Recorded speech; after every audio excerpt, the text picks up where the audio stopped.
How to view your recently added friends on Facebook.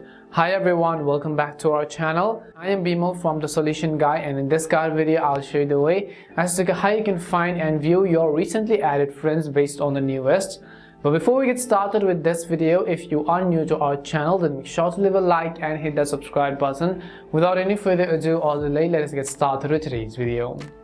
Now first of all, just make sure that you have either downloaded or updated the Facebook app to the latest version, and you can do this by heading over to your respective app store, in your search box typing in Facebook, and go ahead and simply either download or update the application.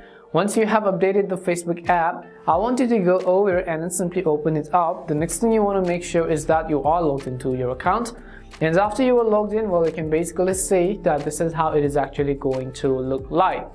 So if you want to find out your recently added friends, first of all, just go to your friends feed by tapping on the friends icon on the top right of the screen. Once you tap on the friends button and come to this page, if you want to sort your friends, then just tap on the your friends button over here.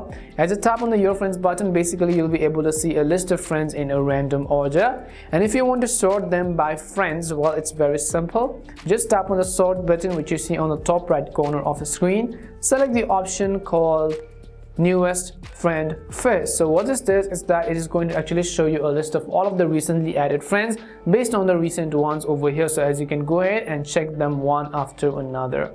And this is simply how you can go ahead and find out your recently added friends on Facebook. We hope the video was really helpful, and if it did help you, then make sure to leave a like and subscribe to the channel. If you've got any more questions, queries or doubts, make sure to also leave them down below. Thank you very much for watching till the end, and see you soon in our next video.